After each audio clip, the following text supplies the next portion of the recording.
Ratio ETH-BTC au plus bas depuis avril 2021. Ethereum peine à lancer son bull run. Alors que le Bitcoin, BTC, est parvenu à dépasser son plus haut historique avec brio, Ethereum semble à la traîne.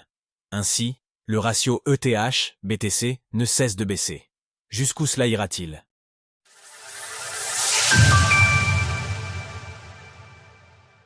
Le ratio ETH-BTC ne cesse de chuter.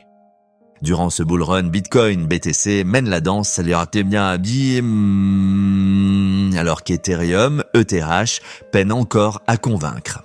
Là où le roi des crypto-monnaies ne cesse d'attirer de nouveaux capitaux, l'ETH n'est encore pas parvenu à dépasser son plus haut historique du cycle dernier. Bien que la victoire de Donald Trump ait aussi profité à la deuxième crypto la plus capitalisée avec une hausse de 28%, le cours de l'ETH oscille désormais autour de 3100 $ et n'a même pas réussi à dépasser son plus haut annuel de mars dernier. Pour ce qui est de son ATH, il doit encore progresser de 57% pour le dépasser.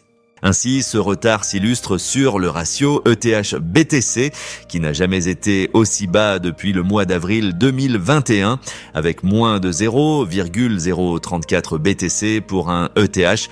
Cela ne signifie pas nécessairement que l'ETH baisse, mais bien que le BTC parvient à attirer plus d'investisseurs. Cette différence de popularité s'illustrait déjà en matière d'ETF, où ceux sur Ethereum ne semblent pas encore être parvenus à jouer leur rôle escompté.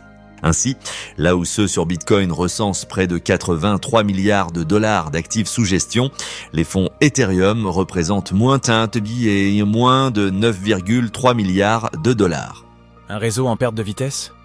Ce manque d'attractivité commence également à se faire ressentir au niveau du staking. En effet, après un ralentissement de la quantité d'ETH déposée sur des validateurs, cette valeur a aussi commencé à diminuer depuis quelques jours. Lors de l'écriture de ces lignes, environ 34,35 millions d'ETH sécurisent le réseau, soit 28,5% de la capitalisation environ.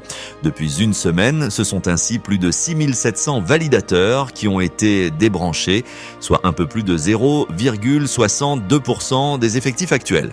Dans ces conditions, l'idée d'un hypothétique flipping paraît plus que jamais compromise.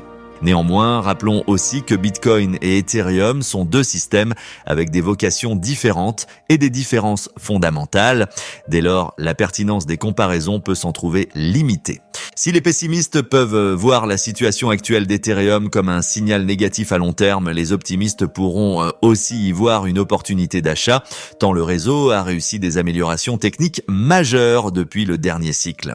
Sources: TradingView, Glassnode. Retrouvez toutes les actualités crypto sur le site cryptost.fr.